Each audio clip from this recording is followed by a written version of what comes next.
Hello, this is Matt on the Moon Lambeau channel, and oh no, more scary headlines. Well, as it turns out, investors no longer care. Seriously, take a look at the headline from crypto media outlet U Today. Thousands of merchants will no longer be able to accept XRP.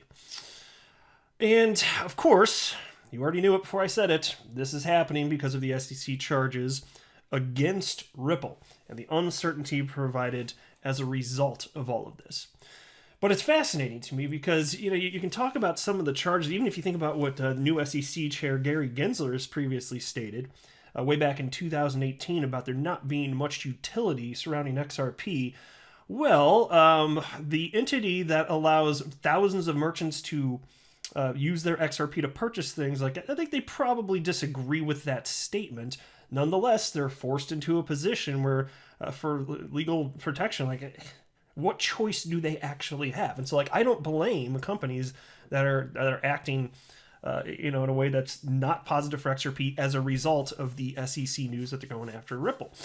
In addition to that, there is Bakkt. You guys know about Bakkt, B-A-K-K-T, right? They've been online for, I think a good year and a half now, something like that. I think it was summer 2019. They finally went live. They are a digital asset platform, then they're huge. They are owned by the company that owns the New York Stock Exchange. And so they're going to be adding additional crypto assets, but the CEO has stated that XRP will not be one of them. It is off the table. And so, look, I understand all of this news is scary, not so fun to hear for we XRP holders. I'm assuming you're one anyway, because this is an XRP-centric channel. I talk about other things crypto, but it just, it's centered around XRP and always through the lens of an XRP holder because I myself happen to be, and it's what I'm most interested in the world of crypto. But, you look at all this stuff happening, you know that this has suppressed the price of XRP, and then the question is, if there's a settlement for XRP, if this goes the way that we think and hope that it will, to the positive, well, what do you think's going to happen for price? Oh, look, I don't have a financial background. I'm not offering a financial advice. You should not buy or sell anything because of anything I say, all right? I just think it's fun to talk about these things and run a YouTube channel as a hobby. I'm an enthusiast, that's it. But I personally believe that, just like you saw XRP price tank when the scary news came out, in the future, my gosh, once there's sufficient clarity, whether there's a settlement or things are adjudicated in court, my gosh, if it's to the positive, well, all these other entities are going to rush back into XRP, including institutional players and accredited investors, which have deeper pockets, by the way, so that and then the retail speculator. And I think that you'll ultimately, when that happens, see a rally. So I'm just going to sit tight. I know it seems like, bull run on delay until then, maybe, I don't know. So here's the thing about that. So like I said, the scary news, look at this, as I record this, XRP is at 29.7 cents.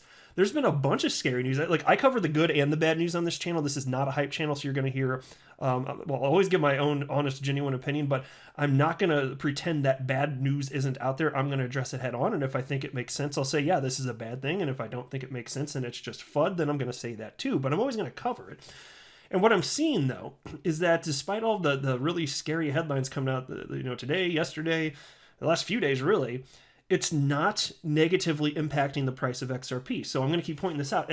People that wanted out of XRP as a result of all of this, they're gone. And fine, they should be. And I won't disparage anybody that wanted to get out of XRP because it is riskier to hold it now. I'll acknowledge that, but it doesn't change my conviction whatsoever. And I think that this is all going to work out in the end. And maybe I'm wrong, but I'm firm on my stance. I'm very firm on my stance here.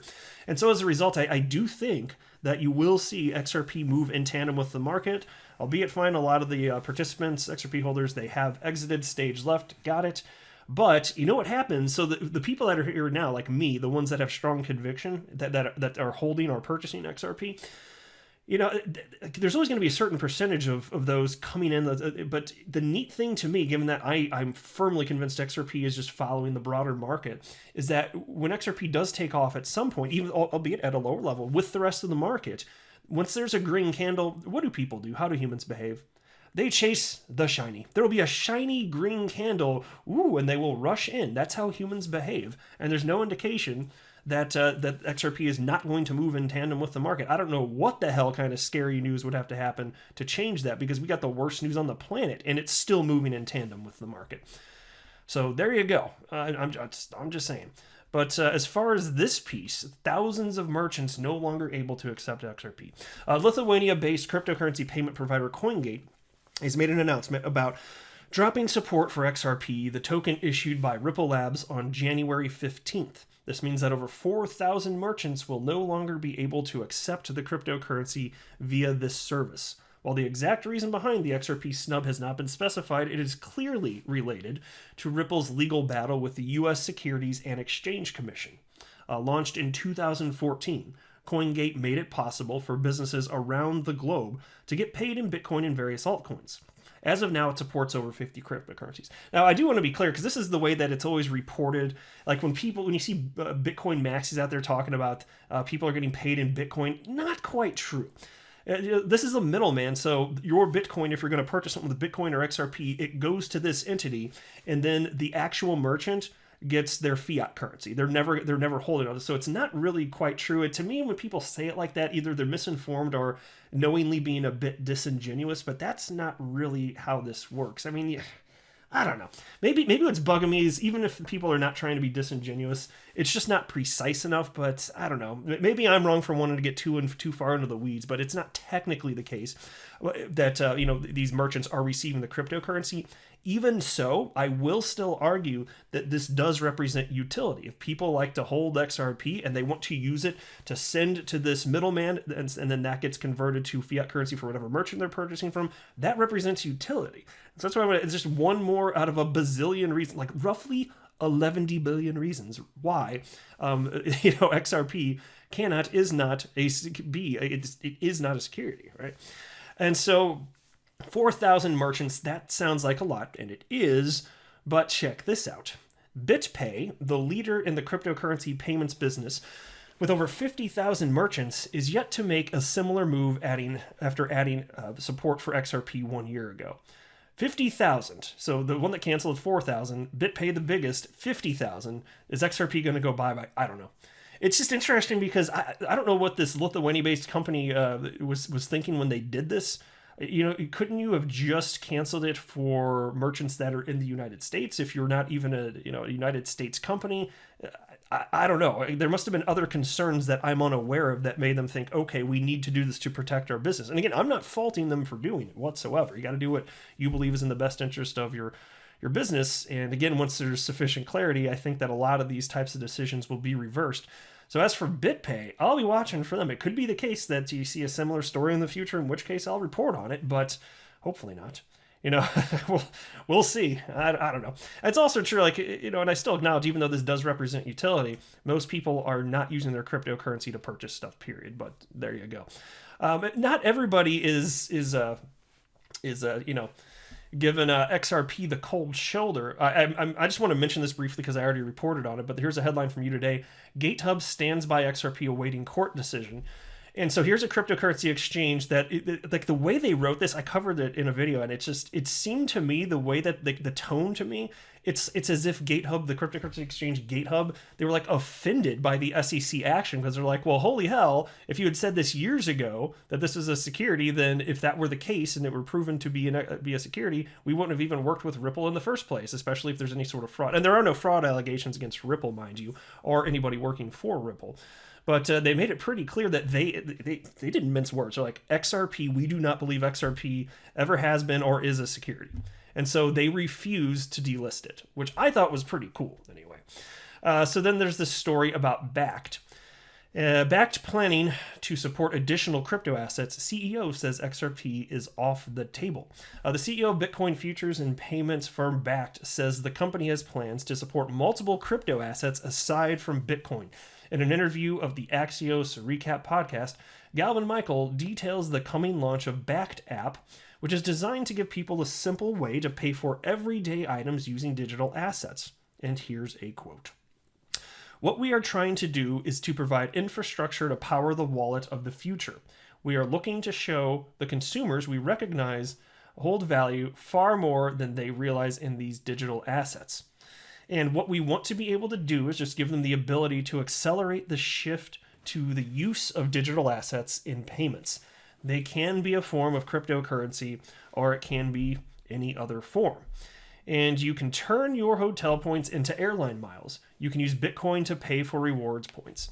We are really trying to drive an empowerment of the consumer with an app that is easy to navigate, provides profound transparency, and enables merchants to grow their businesses as well as being reached by new customers and allowing them to do it at a lower cost. And so the neat news is, on a positive side, they do seem to get the bigger picture of the future. You're going to increasingly be in a more liquid world, a more tokenized world, and you're going to need a decentralized, a jurisdictionless cryptocurrency that's technologically sufficient to make things like that interoperable. And so he's talking about turning hotel points into airline miles.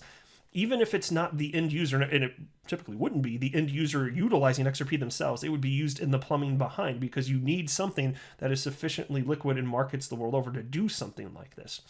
But anyway, although the company is considering support for multiple cryptocurrencies, Michael says it has no plans to support XRP, and here's the quote. "We entered the crypto space through Bitcoin, and that was the first currency that we made available. We have others that are scheduled to come on board as part of the product development, but XRP is not available." And so it's not surprising. It really is not surprising. That's why we need regulatory clarity around this, and I bet that they'll change their tune in the future if we get it and it's to the positive. So we just have to kind of sit back and wait, unfortunately. But that's a position that we're forced into. So thank you for nothing, Jay Clayton and the SEC. But, despite, again, let's end the video on a positive vibe at least, which is despite all of this, I really firmly believe, it's my personal opinion, that Ripple's on the right side of history. Even if they end up having to pay a fine or this or that, XRP will not be found to be a security. I feel very strongly about that. And of course I don't know for sure, and that's why I keep acknowledging, yeah, it's riskier to hold XRP now, but I am not reducing my XRP holdings by one, not even by one XRP. I'm just going to sit here and hold. And plus on top of that, like I said at the beginning of the video, I still think XRP is going to run this market cycle. It'll be whatever it runs to without clarity. It'll be less impressive than what it otherwise would have been. But there are a lot of people also that are saying there's going to be like 10 times as many retail speculators this time around. So maybe it won't even freaking matter. Maybe it'll still be worth so much more. I don't know. But hey, maybe it's possible. We'll see. But I'll wrap it there. I am not a financial advisor. Do not buy or sell anything because of anything that I say or write. That would be a very, very, very bad idea. Until next time, to the moon, Lambo.